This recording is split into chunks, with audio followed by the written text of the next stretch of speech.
간단히 제가 예를 들어서 우리 마음을 볼 수 있는 것을 표현해 보겠습니다. 우리가 그리스도께 붙어 있는 상태가 가장 중요하죠. 그리스도의 연합이잖아요. 그러면 그리스도와 연합된 상태를 우리는 어떻게 우리가 분별할 수 있거나 그 상태를 우리가 구할 수 있는가 했을 때, 우리가 그리스도 안에 있지 못하는 상태를 분별하는 방법, 예를 들어 볼게요. 만약에 이제 먹을 것이 우리가 이제 주어졌을 때, 그냥 쉽게 1차원적으로 말씀을 드립니다. 우리 자녀들이 있어요. 아니면 가족이 있습니다. 그리고 저쪽에 이제 교회에 우리 지체들이 있습니다. 여러분들은 그것을 누구에게 먼저 주겠습니까? 예, 저만 나쁜 놈이에요. 저는 자녀들에게 줄 것 같습니다.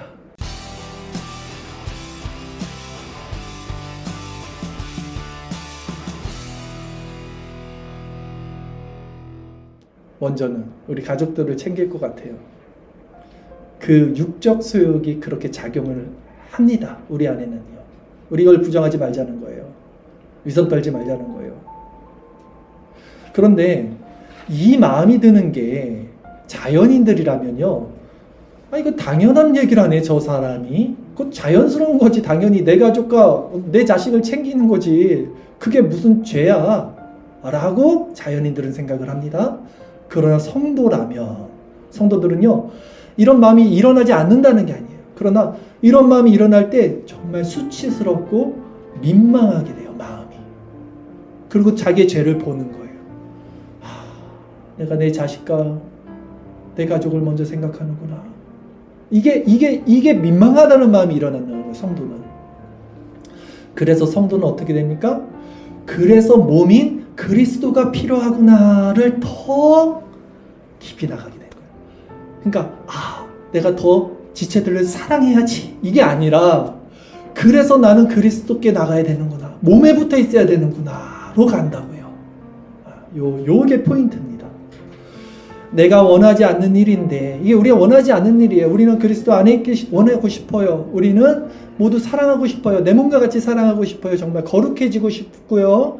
정말 이타적으로 살고 싶고요. 마음에 그런 어떤 악함이 없고 싶습니다. 그러나 내 안에 육적 본성이 나를 끌고 가는 것을 보는 게 성도예요. 나는 성령의 소유 가운데 사는 게 정말 좋은데 왠지 모르게 계속 육적인 소유 가운데 내 눈과 내 생각과 내 마음과 내 행동이 저절로 끌려가는 것을 보게 되는 것이 비참한 우리 성도들의 모습입니다. 자연인들은 보지 못한다니까요. 그래서 성도는 그러기에 말씀과 기도 가운데 날마다 나가게 된다는 거예요. 그렇게 주님 안에 있을 때만 왜? 숨 쉴 수 있으니까, 바르게 살 수 있으니까, 바르게 행할 수 있으니까 그렇게 된다는 것이죠.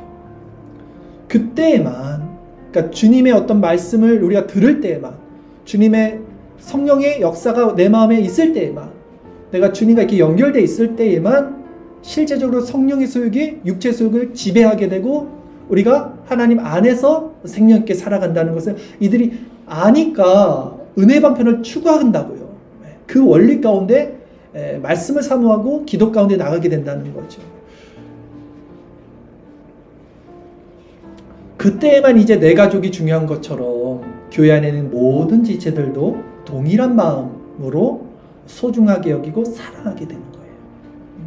절대 이게 아니면 인간의 힘으로 이뤄낼 수 있는 것이 아닙니다.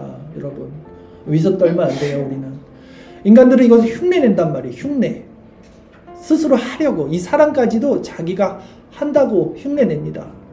그러면 결국 위선자가 되고요, 외식하는, 행위는 있더라도 외식하는 종교인들이 됩니다. 그게 바로 본문의 바리새인들, 우리 아까 나온 예시, 그 선한 사마리아인 예시에 나왔던 종교 지도자들의 모습과 똑같은 거예요. 그러기에 오히려 지금 이런 마음들이 드러나서 여러분, 내 모습의 비참함과 수치가 드러나는 것은 은혜입니다.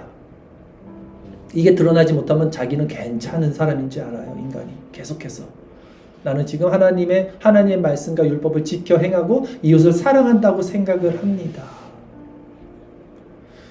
그러니까 내가 자꾸 뭘 하려고 하지 말고, 그 수치를 그래서 스스로 덮으려고 하지 말고, 감추려고 하지 말고 그 수치와 그 비참함을 가지고 그리스도께 나가야 된다는 말씀을 드리는 거죠.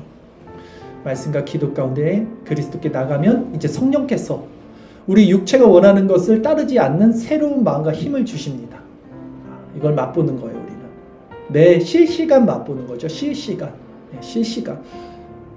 그래서 예수님이 말씀하시는 거예요. 나를 떠나서 정말 너희들은 아무것도 할 수 없어. 이게 세상 사람들에게 말한 게 아니잖아요. 제자들에게 말한 거잖아요. 정말 나를 떠나서는 아무것도 할 수 없어. 실시간 말씀과 기도, 은혜의 방편이 항상 우리에게는 이 장치가 되어 있는 거예요. 너무 귀한 거예요. 그 시간만이라도 우리가 그 자리에 있음으로써 하나님과 연결될 수 있잖아요. 그런 장치까지 없으면 우리는 자연스럽게 오토매틱으로 이상한 생각하고 나쁜 생각하고 나쁜 행동하고 얼마나 끔찍한 모습이 또 되겠습니까? 때문에 우리가 소자를 사랑하는 마음, 이 핵심은 이제 두 가지로 정리할 수 있습니다. 첫째는 무엇입니까?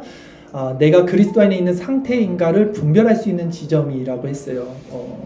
근데 인간의 마음은 심히 부패해서요, 스스로 자신에게 속고 있기 때문에 이거를 분별할 수가 없습니다. 다 자기는 하나님 믿고 있다고 생각한단 말이죠. 즉 우리는 스스로 하나님을 믿는다고 생각하고 하나님을 공경한다고 생각합니다. 그러나 우리 마음의 이 작용을 한번 이렇게 살펴볼 수 있다면 그 행위까지 우리가 위선으로 감추지만 그 내면의 깊은 곳에는 진짜 내가 참 비참한 자구나. 내가 참 이기적이고 정말 이 끔찍한 죄를 벗어날 수 없는 자구나를 이제 보게 된다는 것이죠. 두 번째는 이제 그것이 분별되기 위해서는 사실은 말씀과 기도가 필요하고요. 그것이 분별된 후에도 말씀과 기도가 필요한 거죠. 왜냐하면 말씀과 기도 가운데만 우리가 새로운 피조물로 변화를 받을 수 있습니다. 우리에게 주어진 이게 은혜 방편이잖아요. 말씀과 기도. 이 은혜 방편은 우리가 세상 가운데 성도의 정체성을 잃어버리지 않도록 주님께서 베풀어 주신 가장 안전하고 복된 어떤 은혜의 장치라고 저는 생각합니다. 때문에 우리 영혼이 살기 위해서 이 모든 은혜의 방편을 우리는 자원하는 마음으로 힘써 공급받는 상태가 되는 것이죠. 그래야 사니까. 그래야 살기 때문입니다. 오늘 거룩한 주일이죠. 아침에 우리가 이렇게 예배 드릴 때 우리 마음이 어떻습니까? 실제 우리가 우리 죄를 회개하고 우리 마음에 이런 비참함을 토로하고 주님의 말씀에 기대고 그분을 바라본다면 성령께서는 분명히 우리에게 새로운 마음을 주시고 거룩한 마음을 회복시켜 주시고 그리스도 안에서 사랑할 수 있는 힘을 주십니다. 그걸 우린 받는 거예요. 매일매일 매순간 날마다 그게 은혜의 방편을 공급받는 것이 이유가 되는 것입니다. 자, 이렇듯 이 마음으로 행하는 것이 예수님을 공경하는 것이고 하나님을 공경하는 것이다 라는 것입니다.